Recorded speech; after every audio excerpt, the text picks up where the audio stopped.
खुलुमबाय बेनोबो फुंनि हामलायनाय बावनानै आं कमलाकान्त बसुमतारी बडलेण्ड इंखं टेलिभिजननि स्टुडिअ आं दिनै आसामनि गिबि सारिनि रादाब बिलाइफोरनि बिलाइयाव ओंखारनाय गाहाय रादाबफोरखौ फरायनो थाखाय नोंथांमोननि सिगाङाव नुजाथिदों। आं सिगाङावनो लादों सानसेयारि बडलेण्ड इंखं। बेहाय गिबि रादाबा दङ अदालगुरि भेरगावनि बरंगाजुलि हत्रनि हत्राधिकार हरिकृष्ण महन्तआ आरो गैलिया। बे सासे हत्राधिकार बिथाङा गैला, थैबाय। बिनिफ्राय IAS inspector of schools Madhav डेकाखौ सोलायबाय। बिनिफ्राय बर'फोरनि गेजेराव राजखान्थियारि गोहो सोलायनायनि दोहौ सोलिगासिनो दं बुंदों मिहिनेश्वर बसुमतारी। बिनिफ्राय एनएलएफबिनि एम बाथाखौ जायफोरा दिन्थिनो हागोन बेनो नोगोद 10 लाख रां बान्था फोसावदों आसाम सरकारा। बिनिफ्राय जाबाय गण सुरक्षा पार्टीजों अबरस सुरक्षा समितिया मोनबो लोब्बा गैया, गावलायलायबाय। आगोलावथ' अबर सुरक्षामोन नवसरनियाबो ब्रजेन महन्तआबो थांनाय एमएलए इलेक्शननि सिगां बे एमएलए नङा बिटिआरनि एमसिएलए इलेक्शननि सिगां बिसोरो गावस्रायो आरो मोनसेया मा दायो बे गण सुरक्षा पार्टी गोदानि आरो आगोलनिया थाबाय अबर सुरक्षा। बिनिफ्राय जाबाय मा कच राजबंशीफोरनो आलादा रायजो कमतापुर आरो एसटि बिमुंखौ थाबैनो दाफुंना होनांगौनि आसाम सरकार आरो भारत सरकारनिसिम आक्रासुआ गोसोखांलाय दैथाय हरदों। बिनिफ्राय नैथि रादाब, बिनि उननि रादाबा जाबाय गोदान आदबनि मेसिनजों माइ गायदों मन्त्रि अतुल बराया। मेसिनजों माइ गायबा गोख्रै जागोन, खरसाबो खम जागोन। मानोना जोंनि फोथारफोराव दा माइ गायग्रा आइजोखौनो मोनला, मोनबाबो हाजिरायाव 300। बिनिफ्राय बाक्सायाव लांखारनाय जाथाय, 2 उन्दै गथ'साफोरजों लोगोसे 7 सिख्लाफोर आरो 15 सुबुंखौ रैखा खालामदों। बिनिफ्राय सासे आइजोआ फिसाजोखौ मुसाजों दावहा नांनानै रैखा खालामदों। बे महाराष्ट्रनि रादाब बियो। बिनिफ्राय आपार आसाम आरो लवार आसामनि मुसलमानफोरनि गेजेराव अख्रां हा फाराग दं, गिबि मन्त्रि हिमन्त बिश्व शर्माया बुंदों। बेनिफ्राय दङ रादाब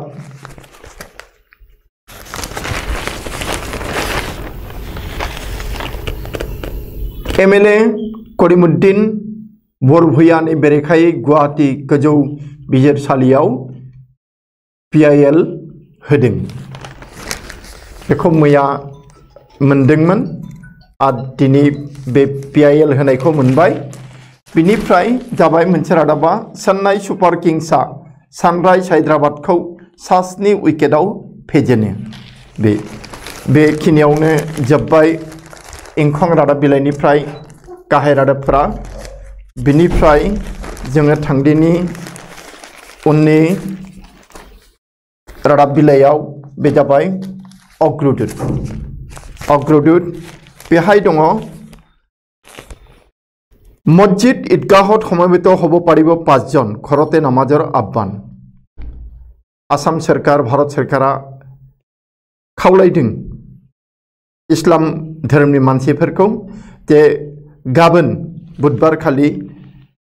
बे ईद उल जुहा जागोन, कुरबानी ईद होननानै बुङो। दा बेहाय बै सानखालि गाबोन मोनसे मस्जिदाव साबाल' मानसि नामाज फरायनो हागोन आरो गुबुनफोरा न'आवनो फरायथों, बे जादों। बेनिफ्राय जाबाय अखमते सर्वाधिक राष्ट्रद्रोहर गसर, एन्टि नेशनल गसर, बे आसामावनो बांसिन होननानै बुंदों। आरो दायनिगिरिया मा जोबोद खम 6 देखत 5 বছর 326টা রাষ্ট্রদ্রোহর গছর দক্ষি মাত্র 6 জন খালি 6 जनल' दसिया बिसोरनो बेसेबां गाज्रि खामानि मावबाय थादों बेनिफ्राय 2014 निफ्राय 2019 सिम आसामाव 54टा गसर जादों बिदि इन्टारनेशनल खामानिनि बिनिफ्राय जाबाय जे महिला कृषक दलित मंत्री होवात हुखि নহয় बहुत विरोधी कटाक्ष मोदीर नरेंद्र मोदिया बुंदों जे महिला माने आइजो मानसिया मंत्री जानाय आरो दलित मानसिया मंत्री जानाय बेखौ बेरेखा हान्जानि गोबाङानो सुखुवाखै बिनिफ्राय जाबाय मा বিধানসভাত মুখ্যমন্ত্রী সমীক্ষার প্রয়োজন নাই সকলৰে চকুৰ আগত জনসংখ্যা বৃদ্ধি সংখ্যালঘু অঞ্চললৈ 10,000 আশা কৰ্মী সংখ্যালঘু জায়গাफोराव 10,000 आशा कर्मी होनाय जागोन 10,000 मानसिनो दा खिलन्जिया मुसलमान मिया मुसलमानर मजत भाषा संस्कृति पार्थक्य আছে बेबो जोंनि गिबि मन्त्रि शर्मानि बाथ्रा जे खिलन्जिया मुसलमान आरो मिया मुसलमाननि गेजेराव भाषा संस्कृतिखौ लानानै राव आरो हारिमुखौ लानायनि बे मोननैनि गेजेराव गोबां फाराग दङ बेखौ होनदों बिनिफ्राय मोनसे रादाबा जाबाय मीमांसा केतिया अखम आरक्षीत 1,06,999टा निष्पत्तिबिहीन गसर दा बिनिखायनो गोबाङा मा बिदोंमोन थाना बारायनांगौ थानानि अनजिमाखौ बारायनांगौ होननानै दा बेहाय जाबाय प्रति महकुमा हदरत एखनखै आरक्षी थाना मोनफ्रोमबो महकुमानि साब डिविजननि जे हेडक्वार्टार अफिस बेहाय गंफा करि थाना होनाय जागोन बेखौ हिमन्त बिश्व शर्माया फोसावदों बिनिफ्राय मोनसेया जाबाय बङाइगाव जब्द सुपारि ट्राकर गसर संक्रान्तत आत्मगोपन करि थका अवस्थात ग्रेप्टार सोरखौ खालामदों जालत परिल बार्मिस सुपारिर माफिया बाबलु बे म्यानमारनि बार्मानि जे गय सुपारि लाबोखुमानाय बिनि बिजनेसजों लोब्बा थानाय जे माफिया बाबलु होननाय बेखौ थाखुमानानै थानाय अवस्थायाव बङाइगाव जिल्लायाव आरो बेखौ हमनो मोनबाय बिनिफ्राय जाबाय मा राज्यत हत्या डकाइतितকৈ धर्षणर अभियोगत ग्रेप्टार अधिक राज्यआव बुथारनाय डाकाइति खालामनायनिख्रुइ बांसिन मानसिया हमजादों जिनाहारि खालामनाय दायाव बिनिफ्राय जाबाय मा अध्यक्षक अत्याचार 3 शिक्षक सह 4 जन ग्रेप्टार आरक्षीर मा जे गाज्रि नवोदय विद्यालयनि गंसे बे कलाइगावनि जाथाय बियो नवोदय विद्यालय गंसेनि प्रिन्सिपालखौ सुखुयैयाव बा गावसोरखौ मोनसे दाय होनायाव बे लोगो नांनानै मास्टार सानै साथाम आरो गुबुन सासे लोगो नांनानै मोसौ दिरुंजोंनो खाबथाबनानै बुग्लिदोंमोन बिनिफ्राय मोनसे मोजां रादाब बे जाबाय राष्ट्रीय प्रतियोगिता पदक जयी सकल खेलुवैलै सरकारि साकरि साफ्रोमबो गेलेग्रायानो साख्रि लुबैबा जानाय नङा मोजां गेलेथारनांगोन जायफोरा नेशनेल लेभेलाव बान्था मोनगोन बिसोरो साख्रि मोनगोन बे आरो बिनि उनाव दङ बे अग्रदूत रादाब बिलाइयावनो जे पन्जीयन अभिहने नगावत असंख्य शिक्षानुष्ठान रेजिस्ट्रेशनानो जायाखै गोबां प्राइभेट स्कुलफोर दङ नगाव जिल्लायाव बिनिफ्राय गरुसुरित व्यवहृत स्कर्पियो अतिरिक्त प्रधान सचिवर नामत पन्जीयन बेफोर जे मा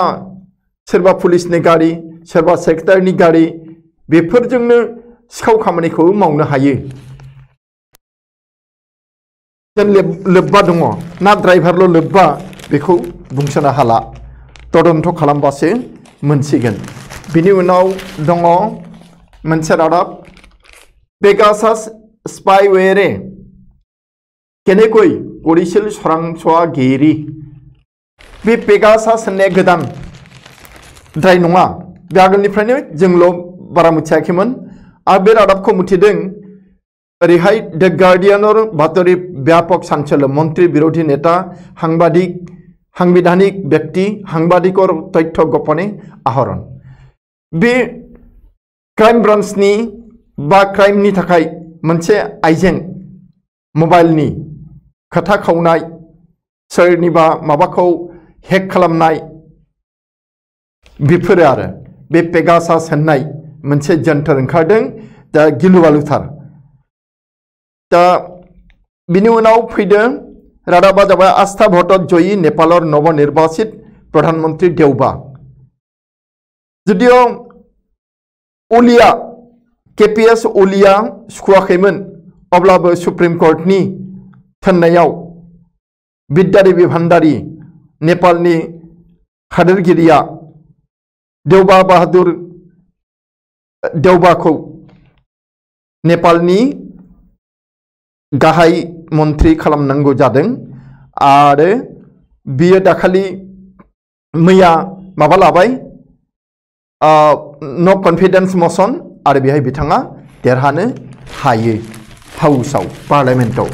बेनिफ्राय मोनसे रादाबा जाबाय इन्डोनेशियात सर्वाधिकर मृत्यु सिंगापुरत 11 माहर पाছত सर्वाधिक आक्राন্ত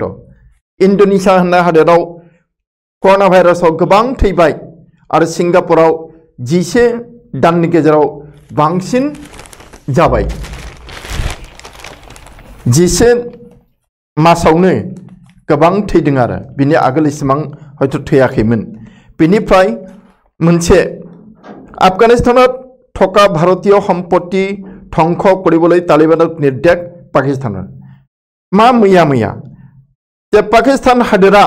आफगानिस्ताननि जी तालिबान उग्रपन्थी थिउरिया बिसोरखौ बैहायबो बे देशा आफगानिस्तानाव भारतनि सम्पत्ति न' बां दं नालाय बेखौ ध्वंस खालामनो अर्डार होदों पाकिस्ताना थोनदों बेनिफ्राय मोनसे जाबाय এইবাৰ চীনত বান্দৰৰ পৰা সংক্ৰমিত ভাইৰাছৰ মৃত্যু এজন চিকিৎসকৰ এই যে মাংকি পক্স जादों बे मांकी पक्सजों बेबो चाइनायावनो जादों आरो बे मांकी पक्सजों सासे डाक्टारा थैनांबाय गाग्लोबजानानै बेनिफ्राय बेहायनो मोनसे रादाब जाबाय चीने गोपने परीक्षण करिले महाकाश विमानर रकेटर दरे करे यात्रा गोमोथाव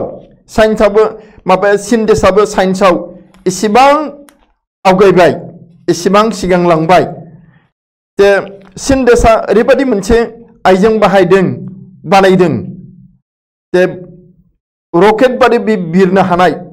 रकेटसो जेन नाथाय बेखौ फिर बुहुमाव लाबोफिननो हायो आरो बे बाहायजाफिनो बे गोमोथाव बाथ्रा नाथाय चाइनानि थोंजोंनिफ्राय बे खोथाखौ दासिम सिमान लायाखै बा बुङाखै बिनिफ्राय जोंनि आखायाव दङ रादाब सैनिटाइजार हानि कुमारटुलिर सर्वबृहत दुर्गार आमेरिकालै यात्रा मोनसे दुर्गा मूर्ति सैनिटाइजार फुनफबनानै आमेरिकायाव सालान खालामदों बेनिफ्राय मा 104 दिन पाছত दैनिक मृत्यु 500 तललै केरालाक लै उद्वेग अब्याहत 104 साननि उनाव सानफ्रोमबो थैनायनि अनजिमाया 500नि गाहायाव फैबाय सारा भारतआव आरो नाथाय केरालायाव बे बांदों बेखौ लानानैनो सिन्था खालामदों बेनिफ्राय मोनसे रादाब कनेक्शन देकानि डक्टर श्यामसुंदर हरलालकार ग्रन्थ उन्मोचन कनेक्शन देका अग्रदूतनि जी एग्जिक्यूटिव एडिटर बिथाङा श्यामसुंदर हरलालका होननाय सासे लिरगिरिनि बिजाबखौ बेखेवदों बेनोसै अग्रदूतनिफ्राय रादाबा मोनसे खेलानि रादाब दङ এইবাৰ অধিক आत्मविश्वासी दीपिका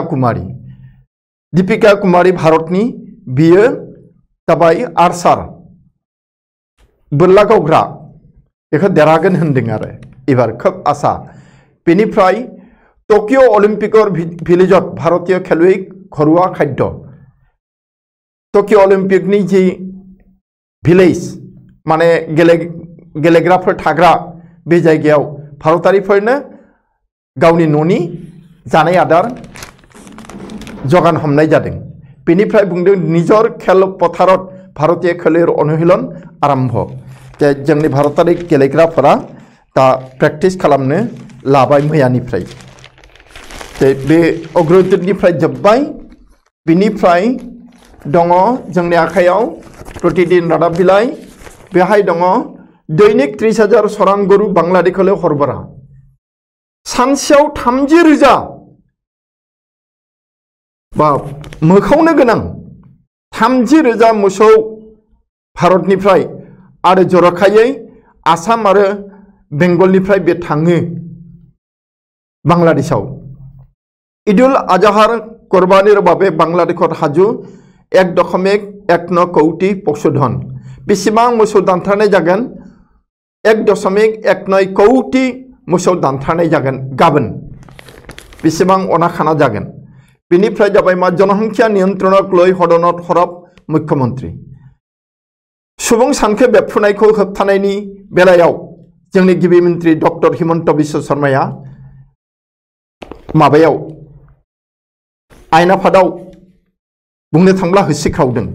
बैखौबो खावलायदों बेखौ मावथारनांगौ होननानै बेनिफ्राय 24 जुलाइआव दिङत नामिब लाभलिना 24 जुलाइ खालि गेलेनायनि रिंआव गाखोगोन लाभलिना बरागाहाय जोंनि आसामनि गेलेग्रा बिए बक्सार बिनिफ्राय फन टेपिंआव लय उत्ताल हदन इजरायली पेगासास केलेंकारि तलपार देशर राजनीति अमित शाहर पदत्याग दाबि बै दहाय जियाव ग्रुपआव मोनदों जोङो पेगासास बेनो पेगासास केलेंकारि बियो इजराइलनि साइन्टिस्टफोरा दिहुननाय आसरित आरो बेजों मालायनि खोथा रायलायनायफोरखौ आरो माबा मेसेज हरनायफोरखौ माबा डाटाखौ हेकिं खालामनो हायो दा बियो जोबोद जागासिनो दङ बेरेखा हान्जानिखौ खालामसोगारदों दा बिनिखायनो बेरेखा हान्जानि एमपिफोरा अमित शाहनि रिजिगनेशनखौ दाबि खालामदों बिनि उनाव फैदो गलाघाट जरहाट लखिमपुर शनितपुर बिश्वनाथ सम्पूर्ण कन्टेनमेन्ट जिल्ला बे गंबा गलाघाट जरहाट लखिमपुर शनितपुर बिश्वनाथ फुरा कन्टेनमेन्ट जिल्ला महरै बे सायख'जाबाय आरो फोसावजाबाय बिनि उनाव फैदो प्रतिषेधक ग्रहणे सठिक उपाय ICMR तथ्य सीतालय कर'नात आक्राন্ত 0.4% मृत्यु होमबा जोङो कोविड वैक्सीन लानो गिनो नाङा कोविड वैक्सीन को लानो बानो नाङा लाथारनांगौ मानोना सोरबा बदनाम होयो माथो वैक्सीन को लाबाबो कोरोना भाइरास जायोलै कोविड जायो इदि जानो हागौ नाथाय थैनाया जोबोद खम आरो बेखायनो लानाया गाहाम बिनिफ्राय मोनसे रादाब दङ संसद मन्त्री रामेश्वर तेलिर तथ्य रामेश्वर तेली बे मिरु सरकारनि मन्त्री सासे बे बुंदों जे पेट्रोल डिजेलर शुल्क बृद्धिरे 3.35 लाख कोटी टका संग्रह केन्द्र मिरु सरकारा मा गाज्रि खामानि मावदों जे पेट्रोल डिजेल केरासिननि सायाव दामखौ सोबांनानै बिनिफ्राय मुलाम्फा मोनदों 3.35 लाख कोटी लाख टाका नङा लाख कोटीसो बियो सब जोंनि जेबानिफ्रायनो थांदों आरो मोनसे रादाब खेलानिनो बे जाबाय आईओसीर प्रचंड सापर्ट अहाय जापान आईओसीर प्रचंड सापर्ट अहाय जापान जापाना उफाय गैयै जादों इंटरनेशनल अलिम्पिक कमिटिया नारसिनगासिनो दङ जापानखौ ओजोंहाय मा होनदों अलिम्पिक बातिलर दाबि टकिअ प्रतिबाद अब्याहत अलिम्पिक खेला जागोन जापानाव टकिअआव नाथाय जापाननि मानसिफोरा बेखौ खालामनाङा बेखौ खालामनांला बन्द खालामदो होननानै दाबि खालामदों मानोना कर'ना भाइरासआ बांगोन बे इनिफ्राय मोनसे गाज्रि रादाब स्टेडियामाव जापानी जुबतिक धर्षणर अभियोग सासे जापानी सिख्लाखौ स्टेडियामावनो जिनाहारि खालामदों सासे सेंग्राया बियो माबानि बे उज्बेकिस्ताननि नामा राखमातुल्लायेव मुसलमान मानसि बिसोर बिदिखौ खालामनो नाजाबाय थायो। इनिफ्राय मोनसे रादाब दङ टीम इंडिया बिरुद्धे खुद्द प्राक्तन क्रिकेटार टीम इंडिया नि बेरेखायै रागा जोंदों आगोलनि भारतारि क्रिकेट गेलेग्रा। बेनिफ्राय जाबाय जनसाधारणाव खजाखर आह्वान एसोसिएशन अफ आर्किटेक्ट्स आसामर राज्य निर्माण खंडत भुआ स्थपतिबिदर दौरात्म्य नकल डाक्टर ओंखारो नकल इन्जिनियारबो ओंखारो आरो नकल फोरोंगिरिबो ओंखारो सब ओंखारो दा नकल न' बानायग्रानि जा आर्किटेक्ट इन्जिनियार बे नकल मानसिफोर ओंखारदों दे सांग्रां जानो थांदों दे बेखिनिखौनो फरायबाय माबानिफ्राय प्रतिदिननिफ्राय बिनि उनाव जों थांसै नियमिया बार्तायाव नैबे नियमिया बार्ता बेहाय दङ रादाबा जे राज्यत मुसलमानर जन्मर हार 29% हिंदुर 10% जनसंख्या नीतिक लै विधानसभात मुख्यमंत्री विस्फोरक तथ्य गिबि मंत्री हिमंत बिश्व शर्माया मैया आइन आफादाव बेखौ बेरफ्रुहोदों खोथा बुंदों मा जे आसामाव मुसलमानफोरनि जोनोम जानायनि जौखोन्दोआ 29 जौखोन्दो आरो हिंदुफोरना खालि 10 जौखोन्दोल' बेसेबां फाराग 20% फाराग बेनिफ्राय जाबाय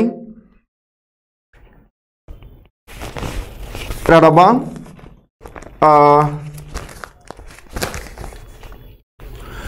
कामरूपर मूल्यायन सामयिकभावे स्थगित बरपेटा शिवसागर पुनरीक्षण बिराद लाजिथाव बाथ्रा मेट्रिकनि रिजाल्ट होगोन हायर सेकेन्डारिनि रिजाल्ट होगोन जरखायै मेट्रिकनि बे मेट्रिकनि रिजाल्ट बानायनायनि सिगांनो ओरैबायदि केलेंकारि ओंखारदों गोबां स्कुलफोरा थाखा फैसा दौसोमनानै एखे गावसोरनि फरायसाफोरनि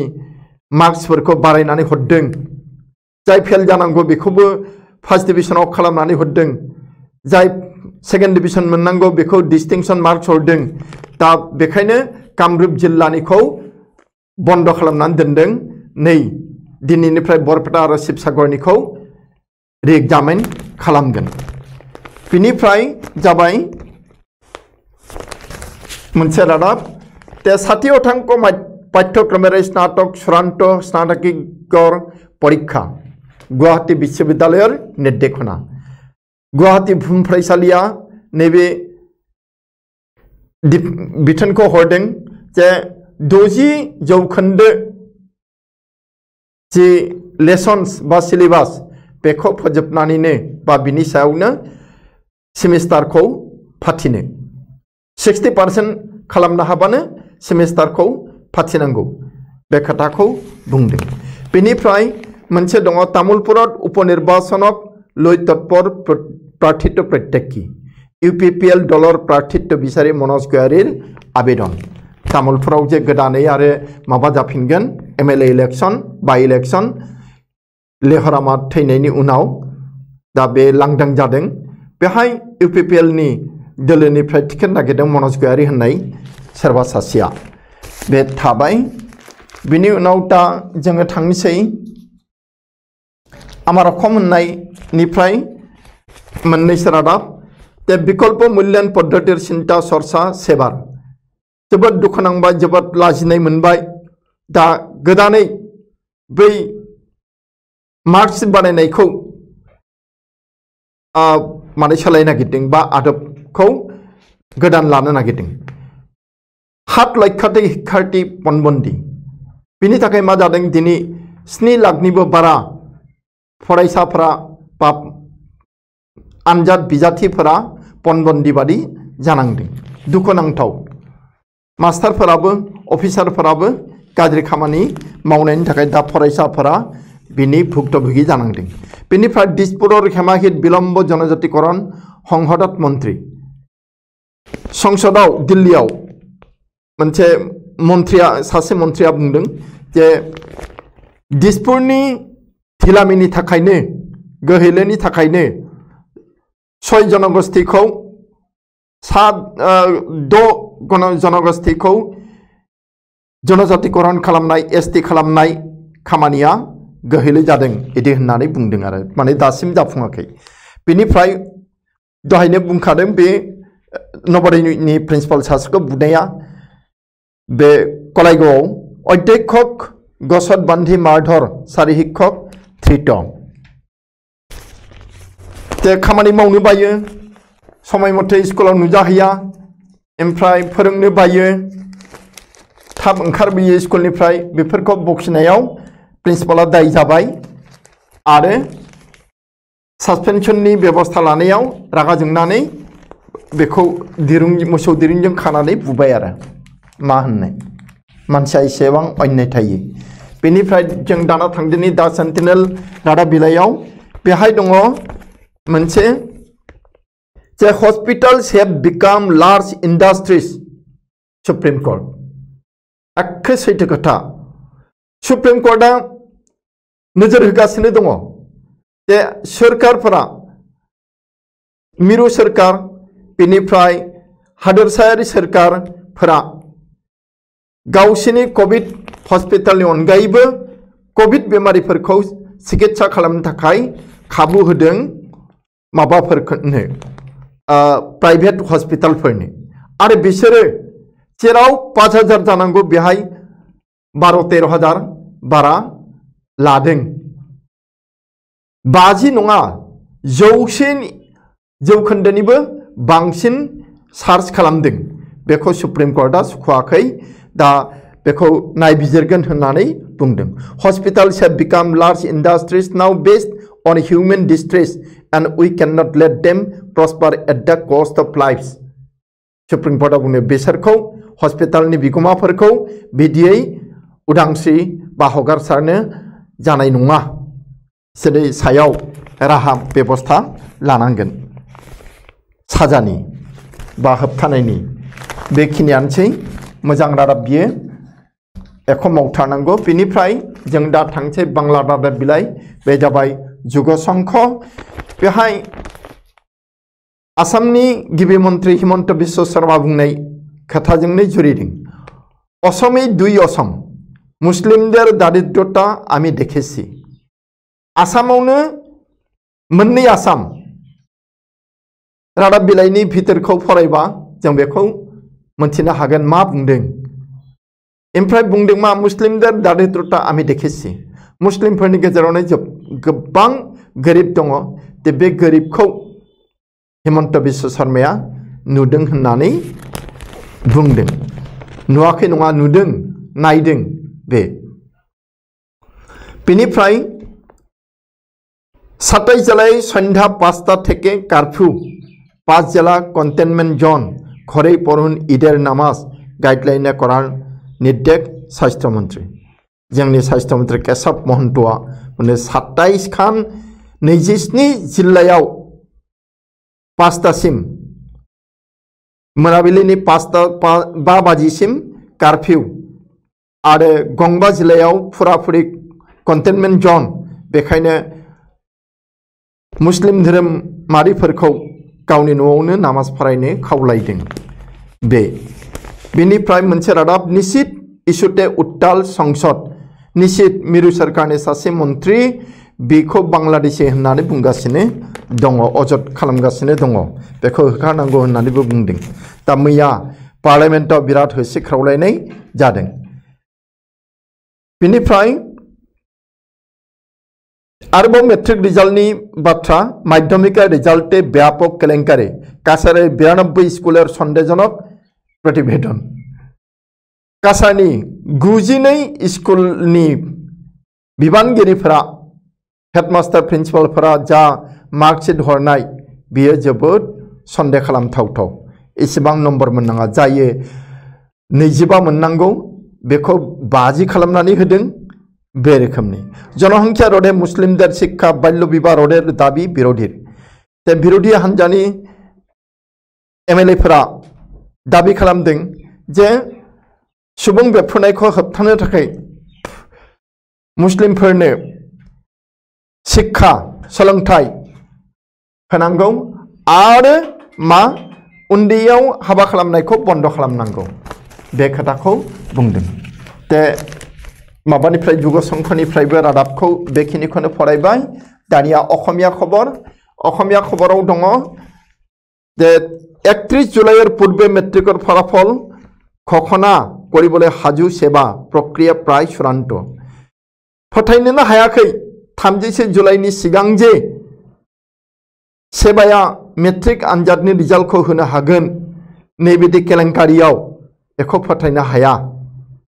थेवबाबो बुंदों आरो सेवानिफ्राय जे 31 जुलाइनि सिगांनो मेट्रिक आनजादनि रिजाल्टखौ होनो हागोन बेनि थाखाय सेवाया एखेबारे थामथिम खालामगासिनो दङ प्राय माने फाइनाल माबायाव मोनै सौहैबाय बे होननानै बुंदों नाथाय 31 जुलाइ जानो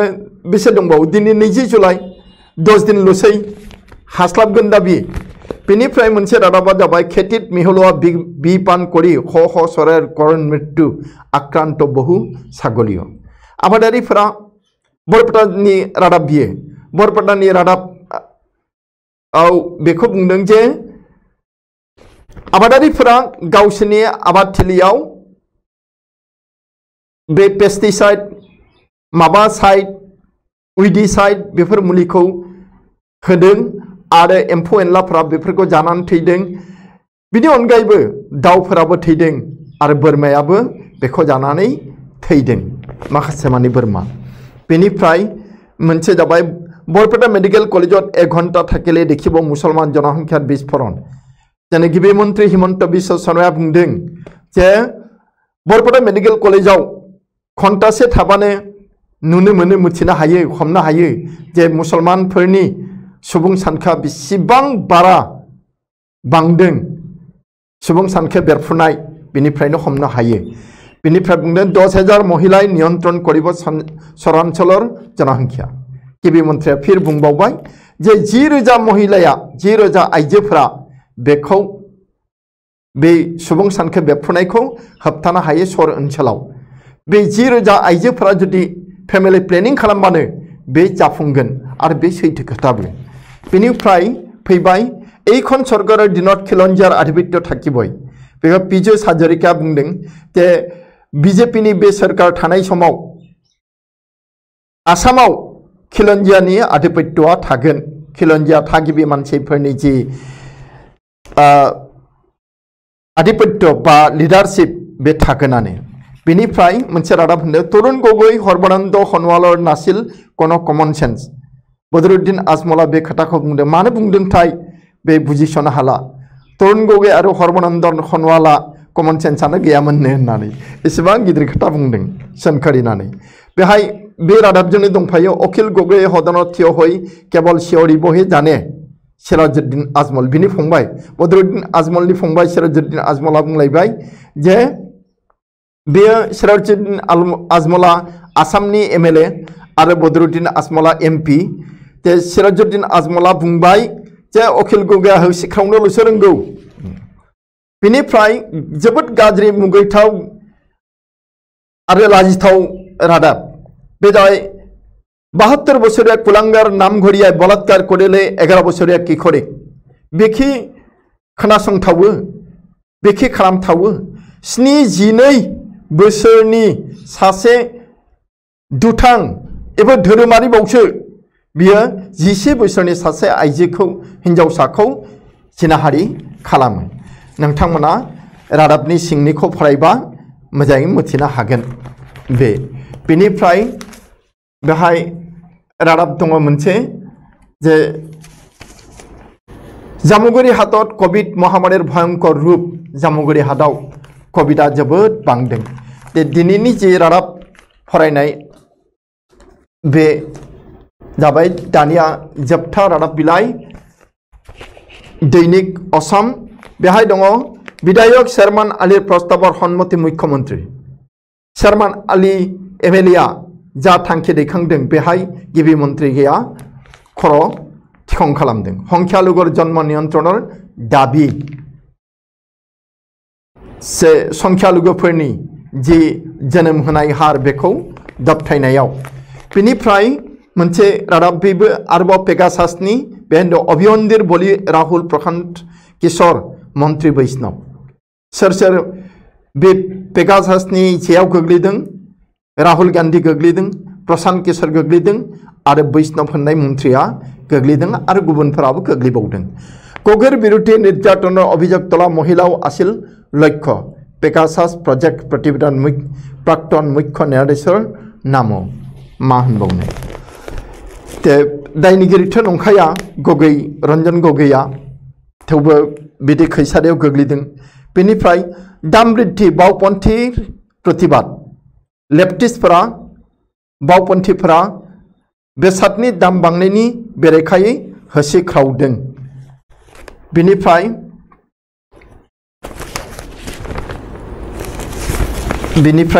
बे जोब्बाय आसाम